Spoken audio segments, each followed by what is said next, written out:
Euh, une autre question. L'appellation lion de la tribu de Juda concernant notre Seigneur Jésus-Christ fait-elle référence à un totem? Devrions-nous dire que le lion représente un totem de la tribu de Juda? Y a-t-il des bons totems? Et enfin, sachant Non, que le diable est un imitateur de notre Seigneur. non. Voilà. Quand on dit les lions de la tribu de Juda, il ne faudrait pas prendre comme étant totem parce que nous avions dit que tout est chacun. Tout être humain est lié à la capacité animale. Jésus a deux faces.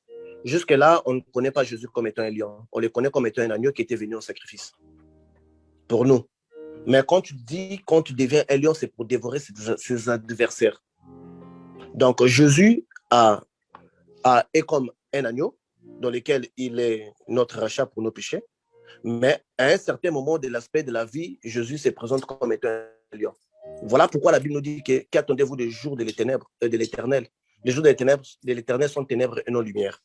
Donc, il y a un aspect de Jésus dont vous ne connaissez pas l'aspect des lions. Ça, il ne l'est pas donné parce qu'on est sous la grâce. On est sous la grâce. Donc, on essaie de confondre la grâce. Les enfants d'Israël n'avaient pas commencé sous la grâce. Vous lisez la Bible, quand vous allez lire la Bible, dans l'Ancien Testament, vous allez voir un peuple qui a sur la grâce, vous pouvez même dire que non, mais Dieu était trop exigeant vers eux. Parce que c'est la grâce de Jésus que nous avons. Donc, quand on parle du lion, on voit l'aspect maintenant guéri de Jésus. Là, il change totalement de face. Ça, c'est après la grâce. Mais il arrive des moments où Jésus peut utiliser cet aspect-là pour délivrer quelqu'un. Mais il n'est pas en permanence dans cet aspect. Donc, quand on parle du lion, on parle d'un autre aspect. Cet aspect-là, ce n'est pas pour nous sauver, mais c'est pour dévorer les adversaires. Donc, ce n'est pas là un totem parce que toute personne ou donc, ce n'est pas là les totems. Les Ok. totems, c'est un esprit que nous, on a choisi qui s'est incarné dans ça. Les lions de la tribu de Judas, est-ce qu'en Israël, on met la tête des lions sur des toits? Alors, ils n'en mettent pas. Mais nous, quand on voit nos totems, il y a des gens qui ne peuvent pas manger un éléphant. Tuer un éléphant en Côte d'Ivoire, vous verrez ce qui va vous arriver. Vous irez en prison. Vous ne pouvez pas tuer un éléphant en Côte d'Ivoire. Parce que c'est ça un totem. On respecte sa forme animale. Ok. Frère Péné, par rapport à votre question pour les contributions, je pense que vous avez le contact direct du professeur. Donc, vous pouvez vous approcher de lui, vous et tout autre frère ou sœur, si vous voulez, si l'Éternel vous met à cœur de contribuer ou si vous décidez de contribuer à l'œuvre de Dieu à travers le ministère du professeur Patricio de Jésus, contactez-le lui directement. Ne passez pas par quelqu'un d'autre. Je vous remets son numéro à l'écran. Contactez-le directement et discutez avec lui. Il vous dira, vous déciderez ensemble de la meilleure façon de faire. Dieu vous bénisse abondamment. Merci. Question, professeur. Parfois, je vois des scènes anodines, mais j'ai la nette impression d'avoir déjà vu, sans me souvenir d'où je les ai vues. Est-ce que vous pouvez m'expliquer? Bon, ça, on appelle ça le pouvoir du déjà vu. Le pouvoir du déjà vu, l'esprit, ça, c'est un peu plus compliqué à faire comprendre à quelqu'un qui ne comprend pas la spiritualité. Parce que l'esprit agit sur plusieurs fréquences. Il vous est déjà arrivé une fois de regarder les matchs de football à la télévision et en même temps, le même match est diffusé à la radio. Il arrive qu'à la radio, on marque déjà, mais à la télévision, la scène n'est pas encore passée. Je ne sais pas si quelqu'un d'autre va déjà constater ça. Ça m'est déjà arrivé. Oui, même dans les caméras de surveillance, on se rend compte que l'autre caméra est plus rapide que l'autre.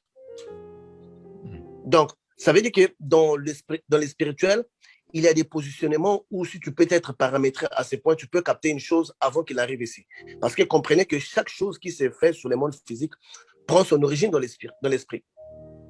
Donc, il y a de ceux-là qui appréhendent cela depuis la dimension spirituelle, donc depuis l'origine. Et puis, quand cela, vous l'avez déjà vu avec votre corps spirituel, quand vous le voyez avec votre corps physique, vous allez dire que j'ai déjà vu ça. Mais c'est parce que son origine, c'est dans le monde d'esprit. Ok. Que doit représenter le sexe dans la vie d'un chrétien? L'essentiel de la vie d'un chrétien, c'est d'abord la reproduction et cela dépend comment est-ce qu'on appelle ça, de comment et dans quel contexte vous l'utilisez, parce que le sexe est là pour jouir l'homme. C'est comme une récompense que Dieu a donnée à un couple. Donc, ça dépend des méthodes, comment est-ce que vous l'utilisez et dans quel contexte vous l'utilisez. Mais sinon, que c'est une récompense. Dieu a donné la femme à un homme ou l'homme à une femme pour comme récompense, parce qu'en Israël, il y a même des lois, si quelqu'un venait d'épouser, il ne peut pas aller à la guerre. Quand vous avez planté la vigne et que vous n'avez pas encore bu votre vin, vous ne pouvez pas aller à la guerre. Quand vous avez une nouvelle épouse, vous n'avez pas encore resté avec elle pendant une année, vous ne pouvez pas aller non plus à la guerre. Il faudrait que vous jouissiez de votre épouse. Donc, c'est une récompense. L'amour entre l'homme et la femme, c'est une récompense que Dieu vous donne. C'est dans ce sens-là qu'il faut d'abord les voir. Donc, il faut être reconnaissant envers la personne qui vous aime et que vous aimez, parce que ça, c'est une récompense que Dieu vous a donnée. Donc, considérez ça comme étant un trophée. Votre mari, c'est votre trophée. C'est votre couple, il faudrait s'enorgueillir. Votre femme, c'est votre couple, il faudrait s'enorgueillir parce que c'est un trophée que vous avez gagné. Donc, c'est comme ça. Professeur, si j'ai un membre de la famille qui est sorcier, mais c'est quelqu'un qui est très proche à moi, très très proche, mais je sais qu'il est un sorcier, et il me demande de l'argent, qu'est-ce que je dois le faire? Est-ce que je dois le lui donner? Oui, nous avions dit que tout ce que vous donnerez, sanctifiez-le par le nom de Jésus-Christ de Nazareth. Parce que même la nourriture, la Bible nous dit, même si vous achetez une nourriture pourrie par des sorciers, mais si vous les sanctifiez, ça sera bien. Donc, toutefois que vous donnez quelque chose, parce que ne devenez pas comme les diables. Parce qu'il y a un problème qui est là. Ceux qui sont mauvais ne changent pas pour devenir bons comme vous. Mais vous qui êtes bons, vous changez pour devenir mauvais comme eux. Alors, qui sont les plus forts? Parce qu'ils ne veulent pas devenir bons comme vous, mais vous devenez mauvais comme eux quand un événement se passe. Donc, maintenez, parce que dans le monde spirituel, on a la nature et on a la fonction. C'est ce que les gens confondent. Ce qui influence un esprit, c'est sa nature et non sa fonction. Ça dit qu'un démon peut vous faire du bien, c'est juste une fonction. Mais sa nature, c'est le mal. L'éternel, sa nature, c'est le bien. Il peut vous faire du mal, mais sa nature, c'est le bien. Donc, sa finalité, ça sera le bien. Voilà pourquoi il dit que je me réponds du mal que j'allais faire à Israël. Puisque dans le monde des esprits, ce n'est pas le rôle ou la fonction qu'il joue, mais c'est la nature de l'esprit. Donc, un démon, il peut vous donner toute la richesse du monde. À la fin, il va vous escroquer votre âme. Parce que c'est ça sa nature. La nature ne change pas. Donc, ne vous posez pas sur les fonctions des esprits, mais posez-vous sur les natures des esprits. D'accord, donc elle doit juste sanctifier l'argent qu'elle donne. Oui, sanctifier, dire que je te le donne au nom de Jésus. Il n'y aura aucun fétiche qui pourrait être fait avec ça. Ok. Le frère Seth, enfin la sœur Sephora ou le frère Seth confirme. Leur arrière-grand-mère était chef du village, avec des esclaves à son service, et elle fut enterrée avec tous ses esclaves. Ok, c'est ça. C'est ça. Parce que, bon, je ne sais pas, mais on pourrait leur parler de ça parce que je n'aime pas aller dans la profondeur des familles des gens. Moi, je ne suis pas un prophète, je suis un apôtre. Je n'aime pas aller vraiment dans les profondeurs comme ça, mais je pense que devant les gens, je parlerai avec vous en privé parce que j'ai eu à avoir cette révélation à partir des événements qui étaient arrivés à mon frère Seth. Alors, j'ai tenu dans mon cœur pour pouvoir les libérer. Alors, c'est en ce moment-là que Dieu m'a commencé à parler de votre famille. Ces choses-là, j'allais les dire à Seth si vous n'aviez pas posé cette question. Mais sinon, ce sont des choses que j'avais réservées à Seth pour pouvoir aboutir à sa délivrance. Dieu m'en avait parlé beaucoup. Mais je suis en tout cas désolé si on a pu dire un secret familial devant les gens, mais comprenez que ce n'est pas de cette façon qu'on voulait les faire. Donc, on va aller un peu plus en profondeur parce qu'on ne veut pas exposer des gens et parfois ça peut créer des haines, des choses comme ça. Et puis, il y a votre maman qui est là également, donc on peut parler. Mais on en parlera en profondeur par les frères Seth. Une grande délivrance va surgir dans votre famille. Amen. C'est ça. Amen. Donc, frère Seth, priez à vous rapprocher du professeur durant la semaine. Un matin, vers 5h30, je me suis réveillé et après avoir prié, je suis allé au salon et j'ai regardé par la fenêtre. J'ai vu un poussin dans la cour qui marchait d'une manière royale. Mais au petit matin, je n'ai plus rien vu jusqu'à présent. J'aimerais savoir ce que c'est. Ok. Déjà, quand vous voyez un poussin dans la cour, c'est déjà mystique. J'aimerais juste que vous arriviez à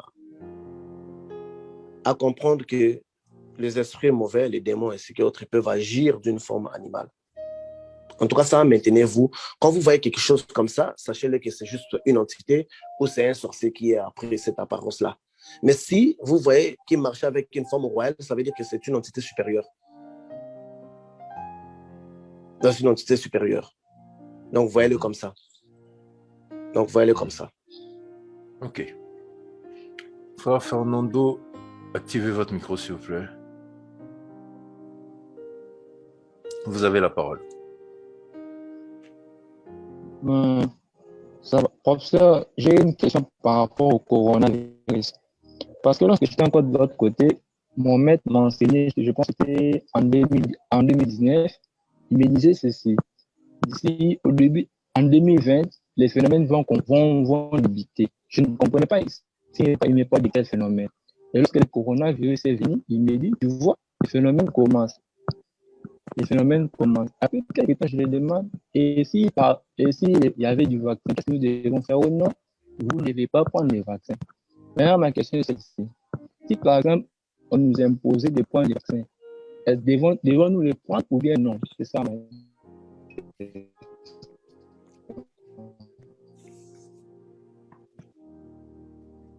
Professeur? Oui, mais là, c'est comme, pour moi, je dis que c'est une question piège. Pourquoi? Parce que tout ce que les gens des sciences occultes ils attendent qu'on dise ça pour qu'ils nous bloquent tous nos comptes. Je pense qu'on n'est pas mieux disposé d'être comme anti-vaccin. Parce que aujourd'hui, si on est en contact avec vous, c'est grâce à nos antennes. Mais toi, tu étais dans les sciences occultes, dans des voies magiques. On t'avait déjà annoncé qu'en 2021, il y aura le coronavirus. Vraiment, on se réserve sagement. Comme Jésus ne voulait pas répondre à certaines questions qu'on les pharisiens lui posaient. Donc, je pense qu'il n'est pas un bon moment, mais sachez que tout ce qui est la sémence de Dieu ne se perd pas.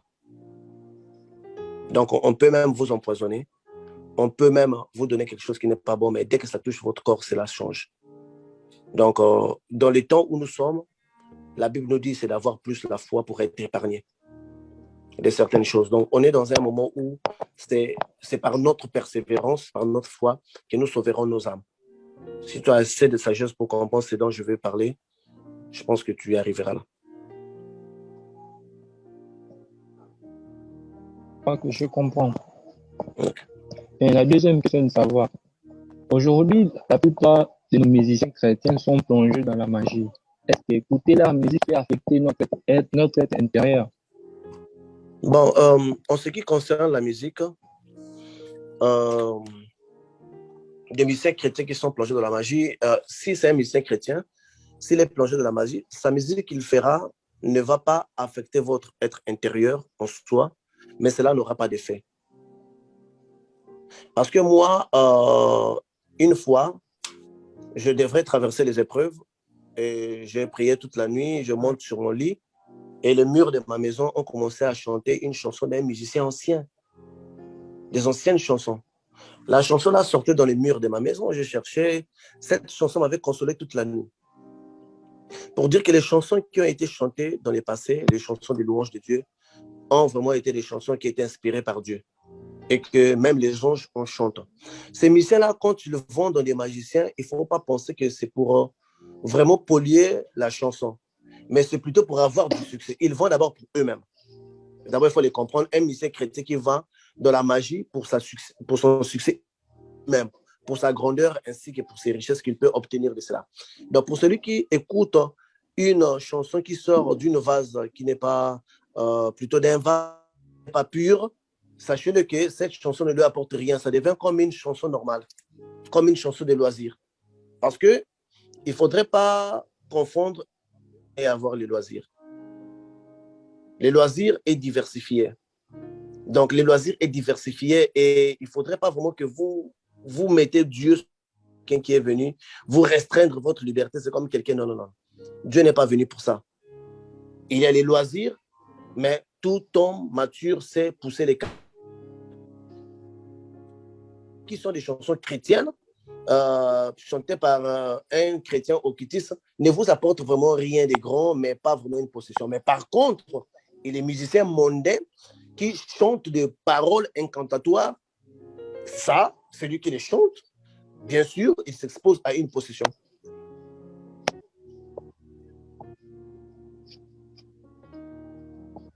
Frère Fernando, c'est bon? Ça va, merci. Merci à vous. Oui, c'est bon. Ok. Il y a la sœur Caroline qui confirme ce que vous venez de dire et dit que vous lui en aviez fait part. Je profite de l'occasion pour saluer la sœur Oriana et toute sa famille. Je fais un coucou au frère Jones. Ça fait un moment que je ne l'ai pas vu dans le... Enfin, je n'ai pas vu son nom dans la liste des participants. La sœur Oriana demande si vous pouvez réexpliquer ce point sur la musique et les loisirs. Le message n'a pas bien été cerné. Ok. J'aimerais faire vraiment preuve de votre maturité et pour que vous me compreniez bien. Dans le monde où nous sommes, on a des vêtements faits par des chrétiens, faits par des païens. On a des cuisiniers chrétiens et cuisiniers païens. On a des concepteurs d'automobiles chrétiens et païens. On a des joueurs de football chrétiens et païens. On a des acteurs de films chrétiens et païens. On a des chanteurs chrétiens et païens. La thématique n'est pas de ce que l'homme consomme par rapport à l'esprit dont il consomme. Donc, l'esprit avec lequel vous consommez une chose. Si vous allez dans un restaurant, vous trouverez un cuisinier païen qui fait la nourriture, vous allez le manger. Parce que vous acquittez aux frais d'argent. Si vous avez dans votre maison, vous avez regardé un film de Rambo, cela ne devait pas être un péché parce que vous avez regardé un film de Rambo.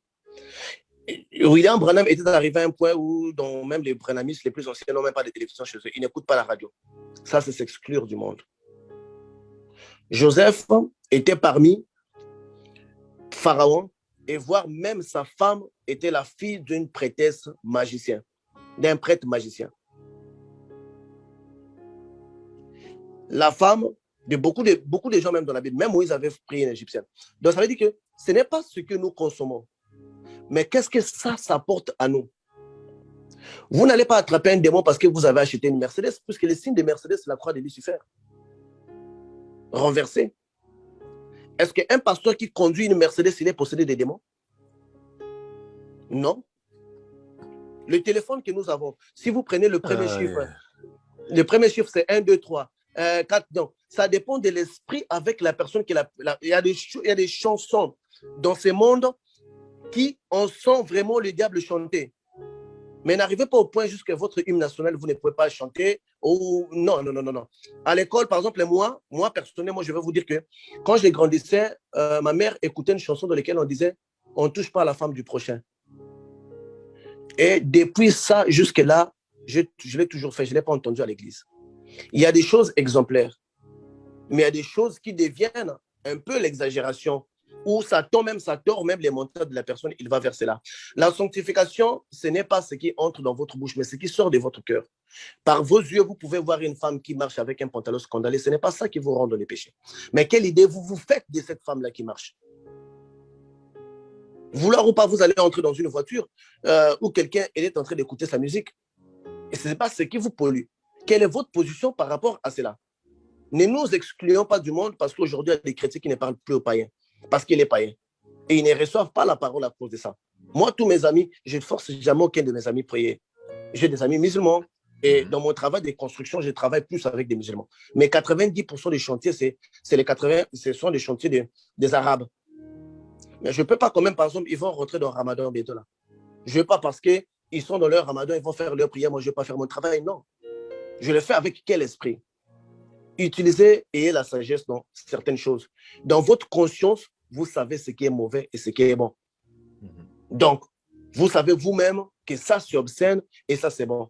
Mais sachez que le péché peut passer par les oreilles, les péchés peuvent passer par les yeux, le péché peut passer par beaucoup de choses, par beaucoup de moyens extérieurs. On appelle ça des portes intérieures par lesquelles le péché peut passer ou la potion démoniaque peut passer. Alors, filtrez juste ce que vous écoutez. Quand on est parti à l'école, on a étudié les théorèmes de Thalès, de Pythagore, ainsi que autres. Ce sont tous des alchimistes. Les alchimistes, c'est une branche de la magie. Mais aujourd'hui, aucun chrétien ne dit qu'à son fils de n'est pas allé à l'école parce que l'université, le cours de l'université est conçu par un occultiste. Ou même la maison dans laquelle vous louez, si c'est le bâtiment dans lequel l'immeuble où vous êtes, ça a été construit par un occultisme, vous n'allez pas dire que je ne veux pas vivre là. À un certain moment de la vie, Dieu nous confronte devant le sens des discernements. Quand on va dans la Bible, il y a les livres des cantiques dont Salomon chante la beauté de la femme. Et il y a des chrétiens qui ne peuvent même plus louer la beauté de leur femme. Parce qu'il se dit que si je loue la beauté de ma femme, il y a des chrétiens qui n'écrivent même pas des poèmes. Parce qu'il se dit que si j'écris un tel poème qui est écrit par un païen, mais si c'est la question de vivre entre païens et chrétiens, je pense que nous aurons un monde réduit et un monde très pauvre. Parce que nous, les chrétiens, on ne crée rien. On ne crée rien en général. Donc, la thématique, vraiment, le grand débat n'est pas sur ça. Si c'était ça, ma spiritualité aurait été stoppée. Moi, c'est quelqu'un qui aime m'habiller. Tu ne vas pas me dire que non, le frère, ça, ce sont des lunettes Louis Vuitton. Et non, je peux mettre mes lunettes Louis Vuitton, amenez-moi quelqu'un qui a les démons va réagir, va partir. Ce n'est pas ça. Joseph s'habillait comme un Égyptien. Ses frères, quand ils l'ont vu, ils ont dit que c'est lui-là, c'est un Égyptien. Mais la Bible dit que c'était un grand prophète de l'Éternel. Jean-Baptiste, sexy. Jésus, un sapeur. Même ses habits, on l'avait partagé parce que ses habits, c'était des habits luxueux. Il était à la mode à l'époque. Donc, il y a des choses... Donc, il y a des choses qui ne freinent pas votre spiritualité. Ce qui freine votre spiritualité, c'est ce qui vient de votre cœur. C'est ce qui vous pourrit. Donc, dans ça, je pense que notre discernement, comme étant une personne adulte, nous savons que ça, ce que nous consommons est mauvais. Ça, ce n'est pas mauvais parce que ça ne me nuit en rien. Le frère Patrick, la fois passée, il avait parlé des sermons d'Hippocrate que les médecins font. Mais qui fut Hippocrate? Et dans la médecine, 80% de la médecine est constituée de la magie blanche. Vous le savez? 80%. 80% de la médecine, c'est la magie blanche. Vous n'allez pas à l'hôpital quand vous êtes malade? Ok. Donc, je pense que la spiritualité, c'est votre conviction intérieure, votre relation intérieure que vous obtenez avec Dieu. Et il faudrait éviter que votre vie devienne un scandale pour les autres. Si ce que vous faites, ça devient un scandale pour les autres, sachez que vous faites pécher les autres et vous également, vous péchez.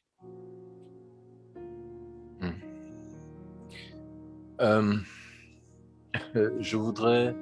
Il y a une question en fait qui avait été posée qui va dans le même sens. C'est-à-dire que parlant de loisirs, un pasteur dit que les chrétiens ne doivent pas aller dans des hôtels pour leur lune de miel, car les lits d'hôtel sont contaminés par des démons. Un Tintin. Un Tintin. Pardon? C'est un Tintin. Si vous lui donnez un chien, on va dire Tintin Milo.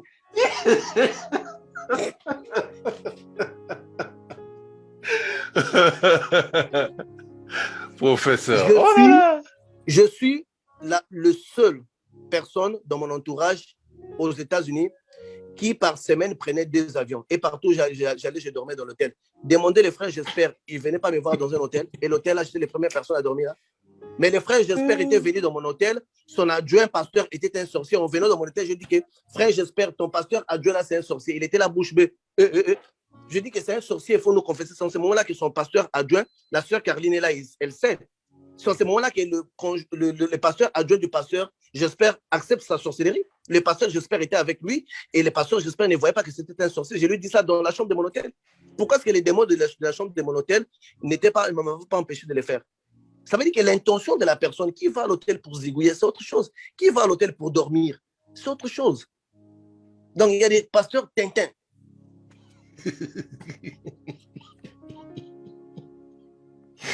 Aïe, aïe, aïe. Ok. Toujours dans le même sens, je veux savoir aussi sur l'alcool. Un chrétien peut prendre aussi l'alcool ou acheter à ses visiteurs de l'alcool. Bon, comprenons-nous que le chrétien n'est pas une identité. C'est un courant. Le christianisme n'est pas une identité, mais c'est un courant d'esprit. Quand vous êtes chrétien, cela ne vous empêche pas d'être un Africain, de faire votre dot à l'africaine. Aucun pasteur ne va me dire que parce qu'on est chrétien, on ne va plus faire les dots à l'africaine. Dans le christianisme, il n'y a pas une alimentation. Parce que Jésus-Christ est venu nous affranchir de toutes ces choses-là. C'est d'ailleurs l'une des choses pour lesquelles Paul a été haï. Parce que les apôtres lui avaient dit, il faut continuer à dire aux gens de ne pas manger ça, ça. Paul dit, manger tout ce qui se mange, tout ce qui se vend au marché. Le christianisme n'est pas, parce que le problème qu'il y a là entre la religion et la spiritualité, c'est là le plus grand problème de beaucoup des enfants de Dieu. Beaucoup des enfants de Dieu ne font pas la spiritualité, mais sont de la religion. Nulle part, j'ai bien dit, quelque part ici, là, dans la Bible, parce qu'en Israël, la vigne était considérée comme étant une richesse. Celui qui possède une vigne est riche. Le même Jésus dont nous prions, il était allé dans la fête, il avait laissé les gens être à l'aise. Il les avait donné ce qu'ils lui avaient demandé. Le pharisien vu Jésus en train de boire avec ses amis d'enfance, bien sûr du vin. Il dit, mais pourquoi lui, il boit avec le païen? Jésus dit, mais Jean-Baptiste ne boit pas. Pourquoi est-ce que vous ne le suivez pas? Et vous condamnez les fils de l'homme. Pour dire que le problème n'est pas là, les vins. La première personne à cultiver les vins dans le monde, comment est-ce qu'on appelle ça? C'est Noé. Noé, c'est le premier cultivateur du vin. Et c'est le premier ivre au monde, c'est Noé. Le problème n'est pas là, le vin. Ça vous emmène où? N'imposez pas le christianisme aux gens. Moi, j'ai vu des fêtes, des mariages des chrétiens où de début jusqu'à la fin, c'est le louange. On est dans une église ou quoi? Même au paradis, je pense qu'il y a quand même les réponses. Mais pour le respect de vos invités, vous n'avez, si c'est comme ça, faites un mariage chrétien, invitez les chrétiens. Mais vous avez invité toute race confondue, vous leur imposez votre musique. Ce n'est plus une fête. Voilà pourquoi le mariage chrétien, c'est comme la veillée. Si on emmène un cadavre, là, vraiment, ça fait l'harmonie. Rendez les gens à l'aise. Parce que quand vous empêchez quelqu'un d'être ce qu'il veut être, vous péchez déjà. Parce que ça, vous touchez sa conviction intérieure. Vous les vexez, vous les blessez. Une musique, si vous avez résolu inviter des païens, tel que vous avez commencé votre dot là avec des choses sataniques, les à l'aise dans ce qu'ils font. Merci, professeur. Certains pasteurs disent qu'un chrétien n'a pas le droit de vendre de l'alcool, des faux cheveux, des rouges à lèvres, des vernis, des cigarettes, j'en passe. Donnez-nous votre avis. Bon, le professeur a déjà donné son avis. Moi, mais s'il vous plaît, je veux insister sur quelque chose. Mon frère. Faux cheveux, c'est tout un débat. C'est tout un débat. Rouge à lèvres, c'est tout un débat. Vernis, cigarette, c'est-à-dire que il faut pas mélanger les choses. Un hôtel, un païen peut avoir un hôtel, un chrétien peut avoir un hôtel. L'hôtel, c'est quoi? C'est un fonds de commerce. Vous avez besoin de ce fonds de commerce pour aller de ville en ville, pour prêcher, pour évangéliser, pour aller délivrer des gens, etc., etc. Maintenant, dans le cadre de la spiritualité, je me souviens, il y a une phrase qui revenait tout le temps. La spiritualité est un mode de vie. Ta spiritualité doit transparaître dans ta façon de vivre, de façon à ce que tu fasses ce que tu dis, tu pratiques ce que tu confesses et enseignes. Donc, si vous dites, vous êtes en Jésus-Christ, que vous allez dans un hôtel, l'hôtel où vous arrivez, soumettez le lieu à l'autorité de Jésus-Christ, vous allez dormir. Si vous êtes avec Jésus-Christ, si la chambre là n'est pas pour vous, vous sentirez ou quelqu'un vous dira cette chambre n'est pas pour vous, Dieu va vous prendre, va vous mettre dans la chambre qui est pour vous. Vous savez, notre Dieu est maître des circonstances. Lorsqu'il voulait détruire Sodome et Gomorrhe, il a dit à Lot, par ses anges, va à la montagne. Lorsqu'il disait à Lot, va à la montagne, il avait préparé un endroit pour Lot à la montagne. Lot, lui, dans son sens humain, dans sa chair, il voit la plaine, il voit la montagne, il dit la plaine, il y a les fleurs, il y a les champs, etc. Je préfère aller dans la ville. Pourtant, l'histoire nous dit qu'au final, il a quitté la ville, il a quitté la plaine pour aller à la montagne. Qu'est-ce que ça veut dire? Ça veut dire que vous ne pouvez pas, la parole dit, il n'existe pas celui qui s'est confié en Jésus-Christ et qui s'est retrouvé confus. Ça n'existe pas. Mes frères, ma soeur, faux cheveux, ça ajoute quoi à votre chevelure? Disons-nous la vérité. C'est un autre débat. Mais faux cheveux, ou bien cheveux de quelqu'un qui s'est rasé, c'est-à-dire les mèches naturelles.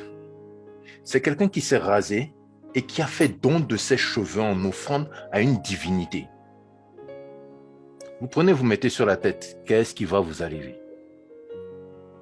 Rouge à lèvres, vernis, etc.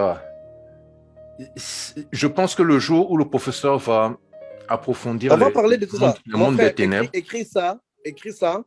Comme ça, on va consacrer un thème sur le cheveu pour voir les rapports spirituels qui existent entre les cheveux. Mais je vous dis que si vous observez l'événement, la femme d'aujourd'hui est devenue têtue depuis l'utilisation des cheveux.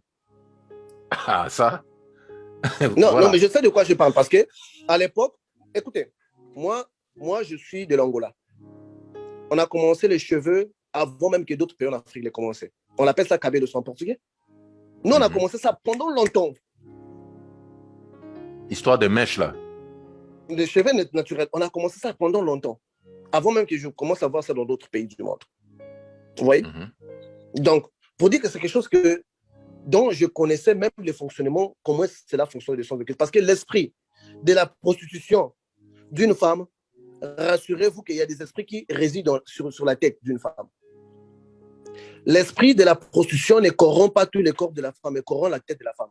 Sa façon même de voir les choses. Donc, il réside dans ses cheveux. Si vous portez l'esprit d'une autre, le cheveu d'une autre personne, les cheveux veulent dire l'identité d'une autre personne.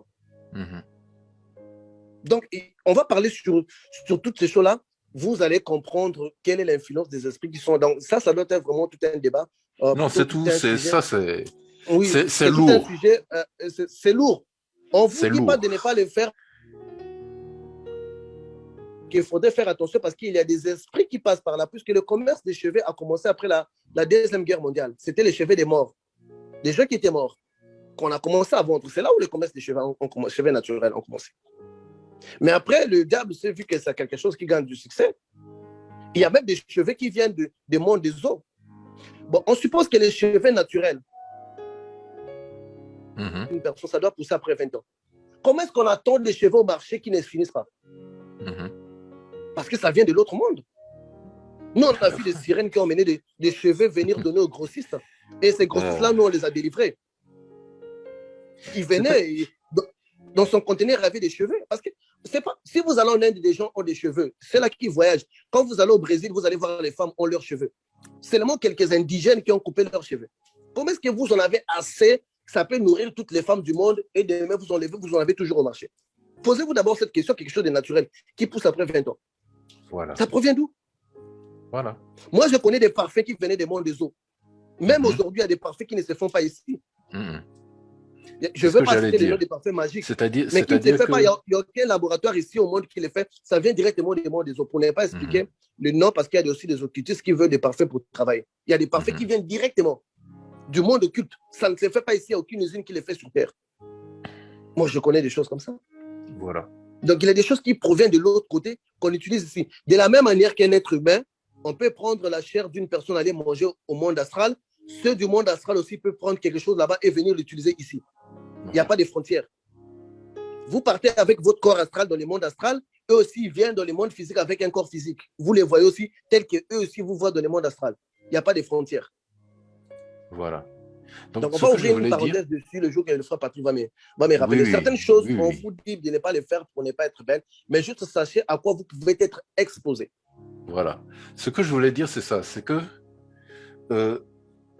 il y a beaucoup de choses qui se passent dans l'invisible que vous ne savez pas. Mais vous ne pouvez pas vous lever un beau matin et dire « Éternel, je remets ma vie entre tes mains, je dois aller là. »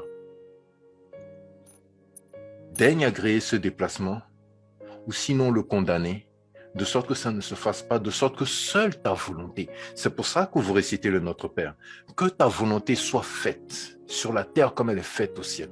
À partir de ce moment, bien aimé, ce n'est pas vous qui décidez. Prenez l'exemple Israël dans le désert. Balak et Balaam. L'un est un roi païen, l'autre est un oracle de l'Éternel dans un autre peuple qui n'appartient pas à Israël. Parce qu'à cette époque, on connaissait quand même l'Éternel. Et le roi demande à l'oracle de venir maudire Israël dans le désert. Mais Israël, son âne, l'oracle, son âne s'arrête à plusieurs endroits. Il le tape, il le tape, il le tape. Et finalement, l'âne lui dit, qu'est-ce que je t'ai fait pour que tu me tapes comme ça? L'oracle tombe par terre et dit, hey, c'est quoi ça?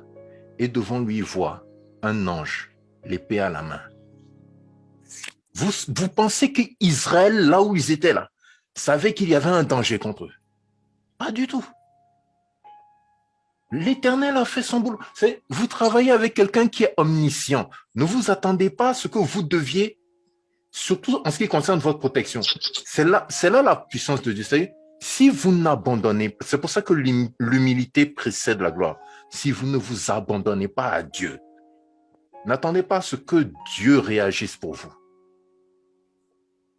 Donc, à partir de ce moment-là, oui, vous aurez peur d'aller dans des hôtels, vous aurez peur d'aller dans des boîtes de nuit, vous aurez peur d'aller... Moi, j'ai été DJ dans un lounge, c'est-à-dire une mini-boîte privée et tout. J'ai été DJ. On servait tout, alcool et tout ça. J'ai vu des prostituées passer. J'ai vu des hommes volages passer. J'ai vu des hommes infidèles passer. J'ai vu des hommes d'affaires passer. J'ai vu pas mal de gens d'hommes passer. Dans ça, il y a eu des situations dans lesquelles il a fallu parler de Dieu. Il a fallu parler de Jésus-Christ. À la prostituée, à l'homme infidèle, aux jeunes qui ne savaient pas quoi faire de sa vie. Aujourd'hui, quelque part, ils vont dire, je cherchais Dieu, je n'ai pas su le trouver. Et Dieu leur dira, un jour tu étais quelque part ici, quelqu'un t'a parlé de moi. Vous ne pouvez pas maîtriser ça, vous ne pouvez pas contrôler ça. Mais tant que votre intelligence s'élèvera au-dessus de l'intelligence de Dieu, vous ne pourrez pas avoir les révélations sur les choses qui arrivent devant vous. Vous ne pourrez pas comprendre les choses qui se passent dans les mystères et vous les subirez. C'est comme ça. Donc, c'est pas de la religiosité. Je ne sais pas comment expliquer. Jean-Baptiste avait une mission. La spiritualité à son niveau renfermait tout ce qui concernait sa mission. Jésus-Christ avait une autre mission. Quand les deux se sont rencontrés, l'un a dit à l'autre, normalement, c'est toi qui devrais me baptiser. Je n'ai pas le droit d'enlever ton soulier. L'autre lui dit, tu dois faire ce que tu dois faire afin que moi, je ne commence. Mais les deux adorent l'Éternel. Tout ça pour vous dire que l'Éternel est au-dessus de toutes ces choses. Il est au-delà. Mais tant que vous ne chercherez pas à le comprendre, à demander qu'il se révèle à vous, ça va être difficile. Vous serez toujours ballotté, comme dit Jacques. Oui. Tel hôtel ci, tel aussi. On va fermer la parenthèse. Nous parlerons de la cosmétique. Nous parlerons des cosmétiques et de toutes les autres On du va diable. parler. En tout cas, notez ça sur ça. Si, Et nous allons c'est noté. juste comprenez votre dimension spirituelle avec Dieu. Voilà. Quand vous allez découvrir votre propre identité avec Dieu, vous ne ferez pas les choses comme le frère Patricio. Parce que aujourd'hui, le plus grand problème du christianisme, c'est l'imitation. Vous voulez imiter. Et quand on regarde la Bible de Genèse, Apocalypse, il n'y a jamais eu deux prophètes qui se ressemblaient. Chacun était unique en son genre. Et avec quelque chose de différent par tous les... D'autres étaient doux, d'autres étaient violents. Si Samson voulait se référer aux autres, il n'allait pas tabasser les gens. Mais c'était ça, sa spiritualité. Donc, comprenez d'abord votre relation avec Dieu. Vous ferez des choses selon vous, avec votre relation, parce que l'amour de Dieu sur vous va au-delà même de la loi. Va au-delà. David ne pouvait pas manger la viande consacrée aux idoles, mais il en avait mangé. Parce que son amour avec Dieu était au-delà. Et ça, c'était quelque chose qui était interdit. Donc, comprenez d'abord c'est quoi votre relation avec Dieu. Parce que quand Israël, qui voit Moïse, qui les délivre, qui dit de sortir de l'Égypte et de prendre une femme égyptienne, comme Moïse l'a fait, le prophète Aaron et la prophétesse, ils ont parlé contre lui, Dieu les a frappés. Parce qu'ils ne connaissaient pas les termes de conditions de la relation de Dieu. Moi, j'étais dans le cultisme, mais Jésus vient me chercher. Il me libère. À 12h, il vient me voir avec les 12 apôtres, dont le 12e était Matthias. Il m'a dit des choses que je n'ose jamais révéler à quelqu'un d'autre. Il m'a dit, va, les gars là, Satan, c'est quelqu'un qui était tombé au berceau. Il ne te fera rien. Dis ce qui te passe dans les lèvres, dis-le, je suis l'Éternel. Je suis là. Parce que je connais Dieu et de qu'est-ce qu'il m'a dit de faire et comment aller. Et puis, si toi, tu veux m'imiter, Une semaine, tu Tu insultes vas Satan, tomber. diarrhée verbale à la maison. Tu es à la maison. Tu vas tomber. Par accident, tes enfants à la maison sont toqués. Parce que tu n'es pas appelé pour être ça. Dieu vous envoie vous faire une mission, il vous arme avec ça. C'est ça. Donc, il ne faut pas aller dans... Ce sont les imitations qui tuent les gens. Moi, quand on avait commencé les choses de spiritualité chrétienne ici, là, en 2014, quand j'ai commencé, mais les gars, là, si on vous parle aujourd'hui, il est mort. Le diable que vous voyez là, il est fort, il est puissant, mais Dieu est tout puissant. Il ne faut pas penser que le diable, c'est un tintin. Pour arracher la viande dans sa bouche, il faut avoir Christ. Si vous n'avez pas Christ, les gars, là, je vous dis qu'il était tombé d'un berceau. Sa tête ne fonctionne pas. Il va vous manger. Il y a combien de légions de démons qui ne peut pas envoyer vers quelqu'un qui connaît son pacte avec Dieu? Ce n'est pas de la blague. Ce n'est pas de la blague. Donc, votre relation avec Dieu, votre spiritualité va de pair de la façon dont vous avez compris Dieu et de la façon dont il vous a appelé. Le frère Barreau dit, je travaille, là où je travaille, mon boss a une statue de Bouddha. Je dois arrêter le boulot ou continuer à travailler pour lui. Ah, et frère. c'est de ce qu'on est en train de parler. C'est de ça qu'on parle, frère. Bouddha, ça vous concerne pas. Ça, c'est sa vie. Ayez juste la capacité de séparer votre spiritualité et la vie des autres. Joseph était à côté des pharaons. Joseph n'avait jamais prêché Pharaon. Daniel était le maître, le chef des marchands et des soldats. Il avait laissé des choses comme ça, des trappes. Donc, dans la vie, il faut savoir, voilà pourquoi je dis que la relation avec Dieu, comprendre votre spiritualité, votre relation avec Dieu, vous fait sortir de la religion. C'est ça. Donc, ça n'a rien à voir avec vous. Sa statue, ça n'a rien à voir avec vous. Mon frère, en plus, vous êtes béni, vous avez vu la statue. Ceux qui ne voient pas le pentagramme, c'est-à-dire que vous entrez dans un bâtiment, un occultiste ne fait jamais, je dis bien, retenez ça, un magicien, un gars qui est dans la sorcellerie, la magie, dans l'occultisme, ne met jamais une maison sur un terrain qu'il n'a pas encadré. Dans la magie, on dit il a encadré. Ça veut dire quoi? Ça veut dire qu'il a un pentacle en rapport avec l'utilisation qu'il veut faire de ce bâtiment. Donc, quand vous entrez dans une banque, vous entrez dans une société, vous ne savez pas qui dirige cette société. Vous ne savez pas ce qu'il a fait sur le terrain. Mais vous marchez avec qui? Qui est en vous? Israël est allé en Babylone, a été déporté en Babylone. Premier ministre de Babylone, c'est un Israélien. Les 4 conseillers du roi, ce sont des Israéliens. Qu'est-ce que vous voulez? Avec qui vous marchez? Vous avez vu la statue, mais vous êtes béni. Demandez à Dieu ce que vous ne voyez pas. Si Dieu vous montre ça, peut-être que vous-même, vous n'auriez même plus la force de mettre le pied dans ce bâtiment. Donc non. Si vous aviez tous les yeux pour voir le spirituel qui se passe autour de vous quand vous priez, mes chers amis, je ne sais pas, peut-être que vous deviendrez vous-même des Rambo spirituels parce que c'est autre chose. Le nom de Jésus-Christ a toujours gardé la même puissance qu'il a gagnée depuis le jour où l'Éternel l'a élevé. Ça, c'est clair. Frère Seth, doit-on donner la dîme à chaque fois que nous faisons un retrait dans une plateforme de trading? Ah, je suis un trader aussi. Professeur, je demande la permission de répondre à cette question. Oui. Le trading est une activité dans laquelle vous travaillez avec l'argent pour avoir du profit. La dîme, selon la parole de Dieu, est la 10e partie de tous vos revenus, dont, entre griffes, vos profits. Donc, si vous retirez de l'argent d'une plateforme de trading, vous devez donner la dîme, et je vais ajouter, vous devez donner l'impôt. Vous devez déclarer l'impôt. L'Éternel est jaloux avec sa dîme, mais le Seigneur a dit, il faut rendre à César ce qui est à César et rendre à Dieu ce qui appartient à Dieu. Vous ne pouvez pas créer une entreprise ou bien faire une entreprise pour vous. Si vous êtes trader individuel pour vous-même, la loi vous dispense de payer des impôts dessus jusqu'à un certain montant. Mais si vous en faites un business, si vous avez un business en ligne, si vous avez un business en ligne sur Internet, que vous tirez des profits, vous payez la dîme, vous devez payer l'impôt. L'impôt est aussi le gage de votre prospérité.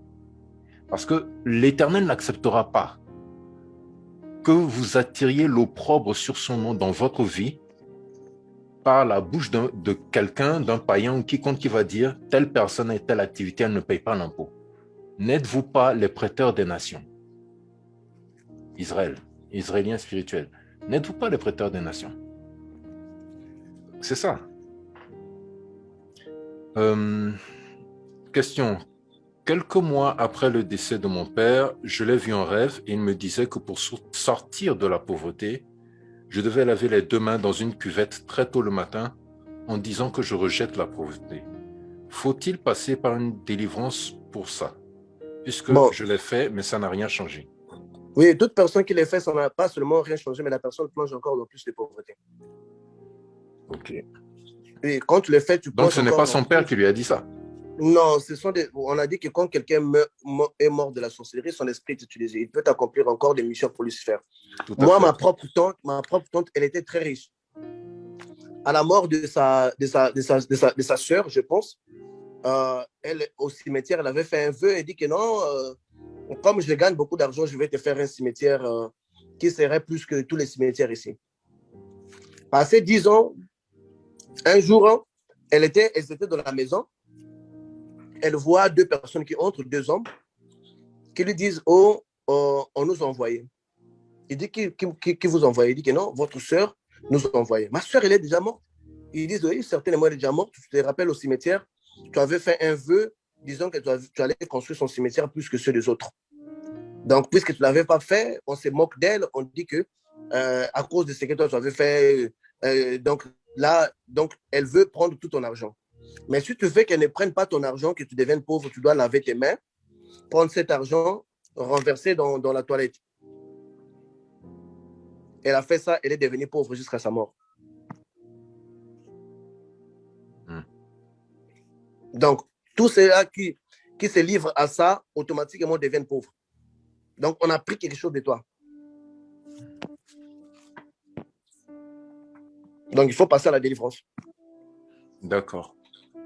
Il y a quelques jours, j'ai eu un songe où un homme de Dieu est venu me rendre visite. J'étais très méfiante parce que je priais pour savoir si cet homme était vraiment Jésus. Alors, il prie pour un membre de ma famille et il est délivré. Mais quand je lui ai donné une chaise, il s'est couché sur la terrasse au milieu d'un tas d'ordures, puisque nous, on rangeait la maison pour mon mariage. Comment interpréter ça, s'il vous plaît? Comment? Répétez un peu, frère. Expliquez-moi ça plus bien. Donc, elle reçoit la visite d'un homme de Dieu sur lequel elle se pose des questions. C'est un songe. Ok. Mais dans ce songe, cet homme de Dieu, d'abord, elle lui donne une chaise pour s'asseoir. Il préfère se coucher dans des détritus. Et ensuite, dans le songe, il a prié pour un membre de sa famille qui a été délivré, qui a reçu la délivrance. Donc, elle demande la compréhension de ces choses. Le serviteur de Dieu était couché où? Sur la terrasse. Sur la terrasse. C'est-à-dire qu'il y avait un tas d'ordures, puisqu'il faisait le ménage. Il faisait le ménage et il y avait un tas d'ordures qui était sur la terrasse. Le serviteur de Dieu a demandé à se coucher dans ça. Et il avait froid. Oui, non, mais ça dit juste l'humilité. L'humilité de la personne. Dieu présente des personnes humbles dans les dimensions spirituelles comme ça. Mais il avait froid. Il disait qu'il avait froid, qu'il se plaignait d'avoir froid, alors que tout le monde avait chaud. Oui, mais c'est pas de ça, parce qu'il faut voir les contextes de rêve. Cet homme-là avait pu chasser quand même un démon. Le rêve ne ment pas, parce que dans les rêves, il n'y a pas la falsification. Donc, ça, c'est sa dimension. Mais parfois, à cause de son humilité, il souffre pour ça. D'accord. Il décline tout ce que les gens peuvent l'aider pour accepter une vie dont il ne s'en sort même pas. Il y a beaucoup de gens, il y a beaucoup de certains dieux que moi je connais qui sont dans ces positions-là. Très bien. Frère Fernando, activez votre micro. Dans 12 minutes, je pense qu'on va prendre la prière. Bon. Oui, oui, bientôt. Allô? Professeur, ma question est la suivante. Ma question est la suivante, c'est par rapport à la Sainte Seine. Est-ce qu'une personne non baptisée et celui qui est baptisé, lesquels de deux doivent prendre la Sainte Seine? Écoutez, Jésus il y avait beaucoup de gens qui le suivaient, 72 apôtres, 70 apôtres et les 12 apôtres. Mais quand on parle de la Sainte Seine, Jésus s'était retiré avec combien de personnes? Parce que tout le Pâques de Jésus, il est fêté à la manière juive. 12.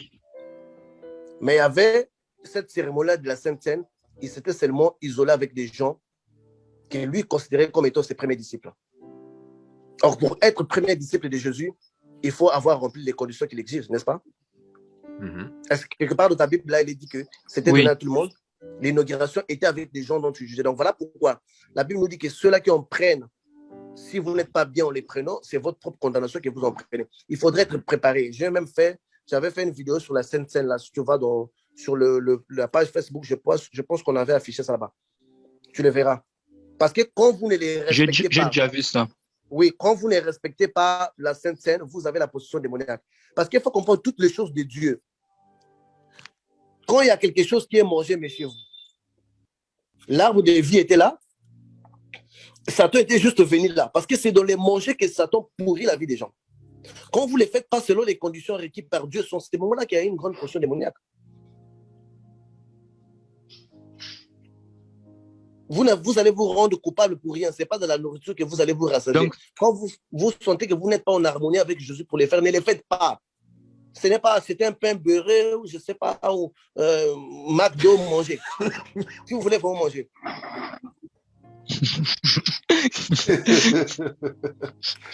Ok, merci frère Fernando. Vous avez une autre question? Une dernière question. S'il vous plaît. Oui. Par exemple, si un pasteur disait à ses disciples de chasser les démons à l'église, la personne qui est non baptisée,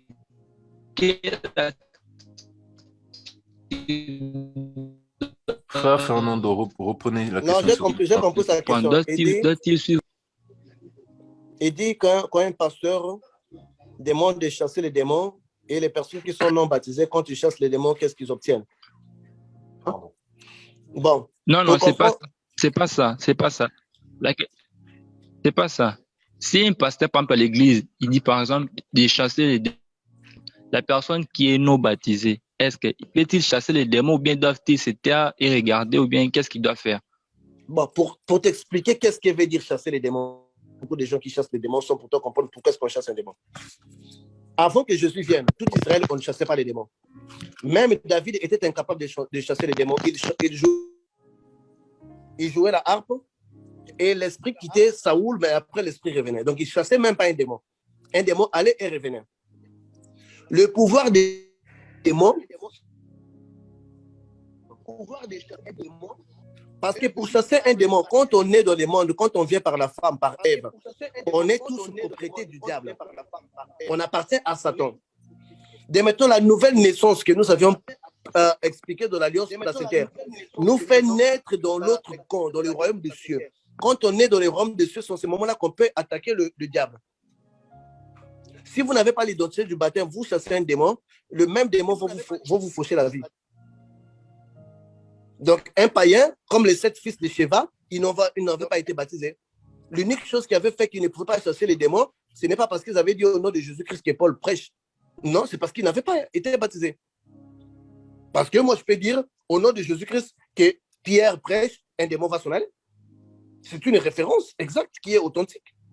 Mais parce que les 7 fils de Sheva n'étaient pas baptisés, c'est pour cette raison, les démons les avaient tabassés. C'est la même chose qui arrive à un païen qui n'est pas encore né dans le royaume de Jésus, dans le royaume de Dieu par la nouvelle naissance qui chasse un démon. Il se fera tabasser. Voilà pourquoi beaucoup de gens ont eu des problèmes dans l'église.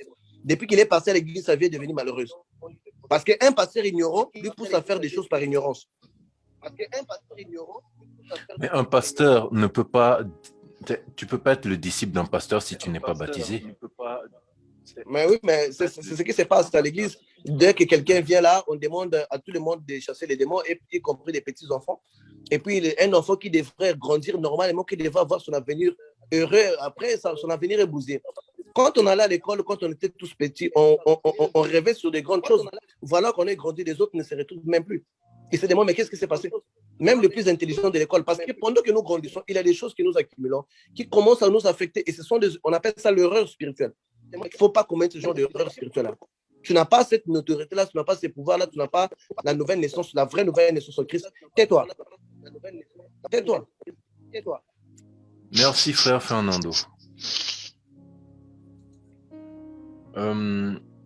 Par rapport aux cheveux de la femme, j'ai quelqu'un de mon entourage qui très souvent me dit que c'est mauvais de se raser la tête ou tout simplement de couper ses cheveux très courts.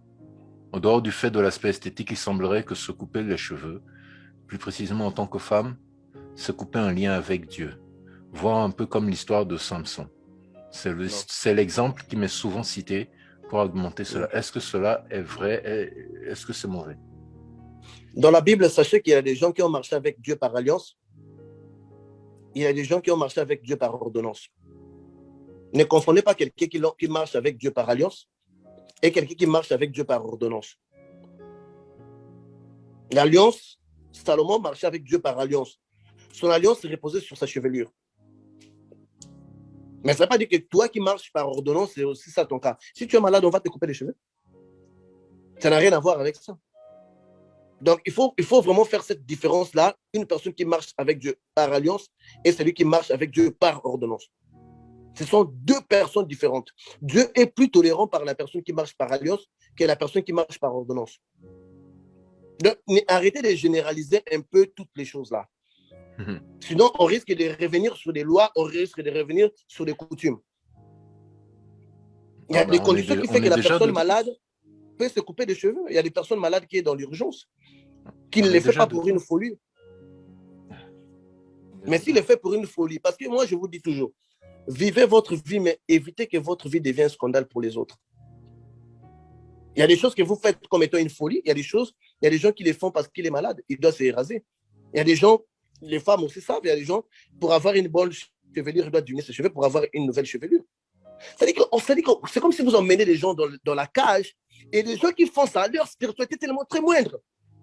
C'est ce qui m'étonne. Vous vous donnez de la peine et votre spiritualité, c'est moindre. Les démons vous couchent avec vous tous les jours. Mais pourquoi observer ça? Ça veut dire que vous étouffez même votre propre spiritualité. Si ça, c'était vraiment la relation spirituelle, vous devez être fort spirituellement. Pourquoi vous ne l'êtes pas? Parce que vous voulez porter des charges que Dieu n'a rien à voir avec ça. Même les apôtres de Jésus avaient commis cette erreur-là. On demandait à toute personne de se circoncire. Paul dit non, ce n'est pas ça, ce n'est pas ça. Les apôtres l'ont haï parce qu'ils avaient marché avec Jésus. Paul venait d'arriver. Comment est-ce que Paul pouvait dire ça? Nous, on a marché avec Jésus. Toute personne doit se circoncire. Paul dit non, c'est votre cœur. Il y a des choses qui ont beaucoup changé et que certains serviteurs de Dieu, c'est comme s'ils sont distraits. C'est-à-dire qu'ils ne sont pas actualisés. Ils n'ont pas un software spirituel actualisé. Voilà pourquoi ils ont un calendrier où on leur tape. Lundi 15, on les bastonne. Mardi 16, on les viole. Ils ont un calendrier que le diable a fait pour eux. Ne conditionnez pas votre spiritualité. La spiritualité ne se conditionne pas. Quand elle se conditionne, elle est absorbée par votre mental. La spiritualité doit être au-delà de votre mental. Si vous étiez Jacob, vous n'aurez pas pris la bénédiction des Aou. Si vous. C'est parce que tel que je vous vois là, si c'était vous allez dire, non, péché. Il y a des choses qui vont au-delà du mental. Il faut être capable de les saisir. Si vous ne les saisissez pas, aïe, aïe, aïe. Tu crois que parce que je suis ici au Canada ou aux États-Unis, tu colles ma voiture parce que je suis chrétien, je vais dire à ton assurance, ce n'est pas payé ça. Ah, mais tu rêves, tu rêves. Tu rêves, continue de rêver. Tu vas payer ça parce que c'est l'assurance. Tu payes ça pour m'assumer. Il n'y a pas de chrétien dans ça. Donc, il ne faut pas conditionner votre spiritualité avec votre mental. Rendez votre spiritualité libre et Dieu va vous mettre des limites. Qu'en est-il des griffes de grandes marques de vêtements qui ont des images mythologiques? Versace, le crâne, la croix de Néron, etc. Mais on a parlé de ça. Le fabricant qui l'a fait, il veut que les choses soient ainsi. Et cela ne vous affecte pas si vous n'avez rien à voir avec ça. Vous avez pris ça à prix d'argent. Tout ce que vous achetez ne peut pas t'avoir, ne peut pas apporter des incantations sur vous. À moins que vous ayez les portes déjà ouvertes qui attendaient ça.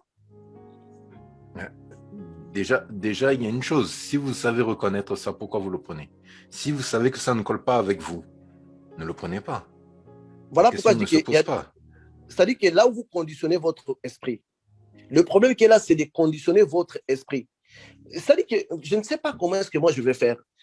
Joseph devient la deuxième personnalité de l'Égypte. Pharaon prit sa bague magique, donna à Joseph. Joseph les porta. C'est-à-dire, je ne sais pas si vous comprenez, la bague la plus concentrée des pharaons, portée par des ancêtres pharaoniques de génération en génération. Pharaon enlève cet anneau magique-là, il les donne à Joseph. Joseph les met, l'Éternel absorbe ses pouvoirs. Il faut atteindre certaines dimensions dans l'esprit. Il faut devenir agressif. Il faut devenir audacieux. Si c'était toi, tu n'allais pas prendre la bague là. Parce que c'est porté par des ancêtres Salomon, plutôt Pharaon, et tous les rituels ont été faits sur ça. C'est-à-dire qu'il faudrait que vous deveniez un champ d'énergie, vous absorbez tout. Moi, si vous m'invitez dans un temple là où vous faites vos incantations, je vais venir. Mais pendant que je serai là, vos incantations ne vont pas marcher. Parce que je vais tout absorber. Je vais tout absorber avec moi. Ça ne peut pas marcher. Atteignez un certain niveau où vous allez libérer votre spiritualité. Lui qui l'a fait, si c'est sa divinité qui lui avait donné l'argent, vous vous en foutez. Parce que même, je vous ai dit que Mercedes, Mazda, c'est le nom d'un démon. Mazda, c'est le nom d'un démon. Mazda. Ouais. Moi, je l'ai connu comme étant un démon. Et les pasteurs qui vous disent là, offrez-le une Mazda ou bien offrez-le une Mercedes, il va refuser. Il va même vous donner une prière pour renforcer votre bénédiction. Est-il permis à une femme de prêcher dans une assemblée?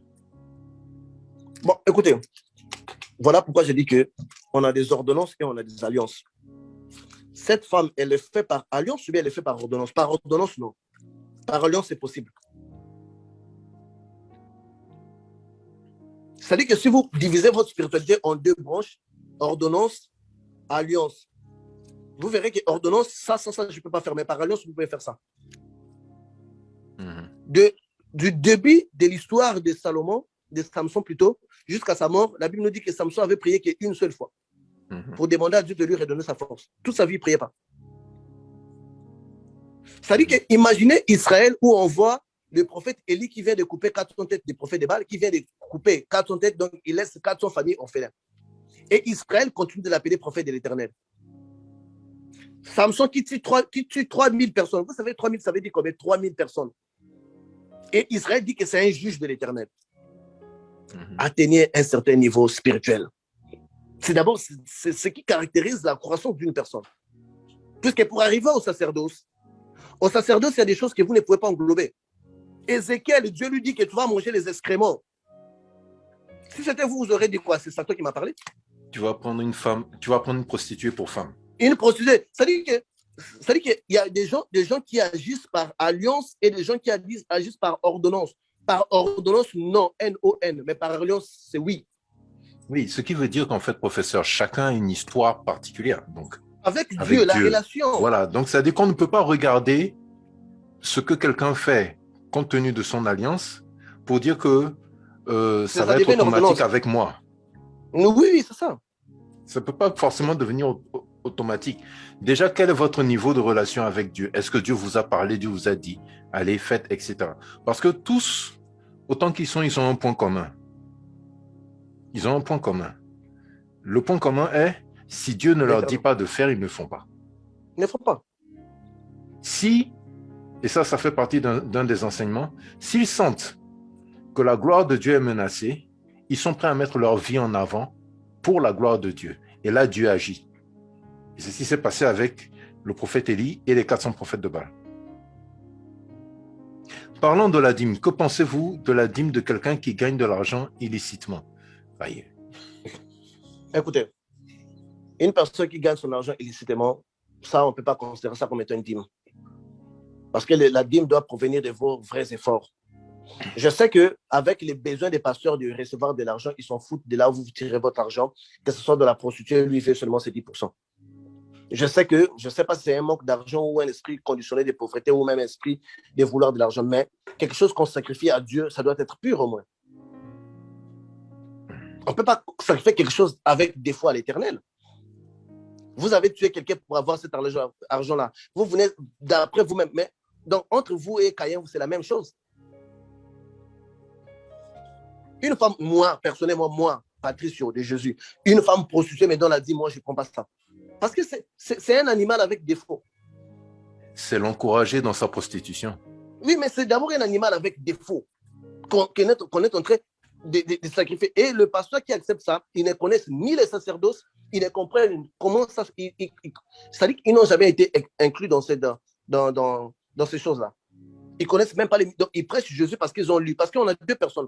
On a celui qui prêche Jésus parce qu'il a lu Jésus dans la Bible et ceux qui prêchent Jésus parce qu'il a connu Jésus par expérience. C'est deux choses différentes. Pardon. Donc, même la personne qui donne l'argent de sa prostitution à un pasteur, il jette son argent. Tant mieux encore d'aller acheter des cigarettes et fumer encore et puis la boisson pour avoir le courage de bien se prostituer. Professeur, une assemblée qui ne prend pas de Sainte Seine est-elle bonne? Non, Jésus dit qu'on doit faire ceci en sa mémoire. On ne prend pas la Sainte d'Israël, qui n'est pas la Pâque. On ne doit pas confondre la Pâque observée par Israël et la Sainte Seine dont Jésus a ouvert pour les chrétiens. Jésus l'avait pris pendant toute sa vie en mémoire des ancêtres israéliens qui étaient libérés en Égypte. Mais la Sainte Seine, Jésus dit, prenez ça en mémoire de moi. Ça. Lors de Donc, la dernière séance... Une église dite chrétienne. Ok, professeur, allez-y. Donc, une église dite chrétienne doit commémorer la Sainte Seine. Mais c'est un rituel spirituel. Ne prenez pas le jus à la place du vin, s'il vous plaît. Un rituel, si un magicien vous demande un bic rouge, vous emmenez un bic bleu, le rituel ne va pas marcher. Si vous demandez l'œuf d'une poule, vous emmenez l'œuf d'un canard, ça n'aura pas lieu. Le vin, c'est le vin. Arrêtez votre sainteté exagérée là, on doit prendre le jus à la place du vin. Si Dieu a dit un vin, c'est un vin. Le fils de Aaron, ils avaient apporté dans le temple de l'Éternel un feu étranger. Un feu étranger, ça veut dire quoi? C'est un objet qui n'est pas accepté dans un rituel. Et l'Éternel les avait tués. Et je vois des pasteurs qui apportent de feu étranger, des objets non demandés dans un rituel. N'exagérons pas un peu avec un peu la sainteté là, que Jésus lui-même il avait dit aux apôtres aller chercher le vin, emmener ça. Donc un rituel doit être fait tel que exigé. Si vous n'avez pas les conditions d'accomplir un rituel tel qu'exigé, ne le faites pas. Voilà pourquoi je dis que dans la Pâque, il y a une grande possession démoniaque. Et il y a des gens aussi qui s'élèvent en spiritualité parce que la nourriture qui entre dans notre bouche élève notre spiritualité ou bien condamne notre spiritualité. Donc la Sainte Seine doit être faite en mémoire du Christ, mais en étant comme le Christ nous avait demandé de les faire. Et je précise que la Sainte Seine, c'est Jésus-Christ avec ses disciples qui commémorent le repas de la Pâque. Le repas de la Pâque se fait avec du pain sans levain. Toutes les boulangeries dans le monde entier savent comment on fait du pain sans levain. Et ils sont même prêts à le faire pour cette occasion particulièrement. Il y a des églises ici qui commandent ça. Oui, donc faites vos meilleurs rituels, ne soyez pas profanes, comme on dit, comme les francs-maçons disent. Faites un rituel tel qu'exigé par les esprits. Les esprits savent pourquoi ils ont demandé ça. Jésus dit que son sang est représenté par le vin. Si vous prenez le jus, je pense que là, vous avez pris les pancréas de Jésus. Ce n'est pas son sang. Pour que ce soit son sang, il faudrait que ce soit le vin tel qu'il a demandé. Son rituel doit être observé comme ça. Ne le changez pas parce que vous vous sentez trop saint. Non. Allez avec un rituel tel qu'il doit. N'apportez pas le feu étranger n'emmenez pas ça dans un rituel. Ok. Dernière question. Lors de la dernière séance de questions, le professeur avait parlé d'un prophète congolais qui est dans les sciences occultes. Et bizarre. Ce prophète donne aussi des enseignements sur la spiritualité et des expériences spirituelles. Devons-nous suivre ces enseignements? Okay. Je vais vous donner la différence entre un vrai prophète de l'Éternel et un faux prophète de l'Éternel. Tout prophète dans ce monde, que ce soit celui de Satan ou celui de Dieu, ils peuvent voir la vie d'une personne. Mais seulement, un prophète de l'Éternel apporte la guérison, un prophète de Satan n'apporte pas la guérison. Si vous prenez les parcours de ces prophètes-là, vous verrez qu'ils prophétisent pour des gens. Prenez maintenant les records de ces guérisons. Tout prophète en Israël, quand il te dit que c'est ça ton problème, il priait Dieu. Parce que quand Dieu te montre un problème, il te donne la capacité de prier pour ces problèmes. Ce n'est pas un spectacle. Voilà pourquoi je dis que le Saint-Esprit ne fait pas un spectacle. Moi, j'ai des amis, J'avais dit récemment que j'étais avec un pasteur, un prophète à Houston. Les prophètes là, c'est un sorcier. Si ces prophètes-là t'ont fait la prophétie, il peut te donner la couleur même du sous-vêtement que tu as mis. Mais jamais il peut prier pour toi une prière qui marche. On n'est plus à l'époque des voyants. Parce qu'avant que les gens deviennent prophètes, ils étaient d'abord voyants. Quand ils sont devenus prophètes, parce qu'ils pouvaient maintenant guérir. Donc, c'est ça. On veut terminer, mais il y a encore des questions qui arrivent. Bon, je prends ces deux dernières questions. La question de la sœur Caroline, la question du frère Nguessan. Dans le corps de Christ, ils font des fellowships à la place de la Sainte Seine chaque premier dimanche du mois. Ils préparent beaucoup de nourriture et invitent les autres églises païennes aussi. Est-ce que ça a à voir à d'autres choses? Ce n'est pas une Sainte Seine. La Sainte Seine dans la Bible est commémorée une seule fois. Ça, c'est ce qu'on appelle une agapée et c'est en relation avec les rites égyptiens, les rites gréco-romains. C'est une relation avec les rites gréco-romains. Les agapes sont des fêtes périodiques dans lesquelles toutes les communautés nobles de Rome se rassemblaient et se donnaient droit à tous les plaisirs de la chair. Et quand je dis tous les plaisirs de la chair, c'est tous. C'est tout. Et aussi, si vous voulez, la nourriture, pédophilie, manger à satiété, vomir, boire tout. Si vous voulez, c'est l'origine même du vendredi soir. C'est l'origine même de la sortie de boîte vendredi soir. Si vous voulez en savoir plus, tapez sur Google les agapes et cherchez les écrits du philosophe Épicure. Il parle de ça. Il y a des assemblées qui ne payent pas la dîme parce qu'ils disent que c'est en rapport avec la loi et que dans l'époque de Jésus-Christ, nous sommes tous des sacrificateurs. Un instant. Sont-elles dans la vérité? La parole de Dieu dit, tout d'abord, la dîme est arrivée avant que Moïse ne reparle de la dîme. Abraham a donné la première dîme lorsqu'il a rencontré Melchisédek, roi de Salem. C'est dans le livre de la Genèse. Donc la dîme est un principe spirituel qui supplante la loi, tout comme la grâce d'ailleurs. Ensuite, c'est en rapport avec la loi, nous sommes tous des sacrificateurs. Bien-aimé, quel est celui qui se présente comme étant un sacrificateur a une mission de sacrificateur. Il a un sacerdoce de sacerdoce. Quel est votre sacerdoce en tant que sacrificateur? Vous n'en avez pas. Maintenant, moi, je me pose la question, est-ce que cette église est prospère? Parce que la dîme est le pilier fondamental et c'est l'un des secrets de la Bible. C'est le secret de la richesse dans la chrétienté. Il y a tout un enseignement dessus que dans mon groupe, nous allons bientôt aborder. Il y a tout un passage dans la dîme. Si je me souviens bien, Exode 10 ou Exode 18, c'est tout un ensemble. Ce n'est pas juste donner la 10e partie. N'importe qui peut donner la 10e partie de son revenu et s'en aller. Mais l'Éternel dit, si vous ne la donnez pas avec humilité et respect, vous n'avez rien fait. Donc nous sommes tous des sacrificateurs. Ah bon, ok. Qu'est-ce qu'ils vont dire de l'adultère? Qu'est-ce qu'ils vont dire du vol? Parce que cet enseignement-là, on est dans l'époque de Jésus-Christ, dans l'époque de la grâce, nous sommes tous des...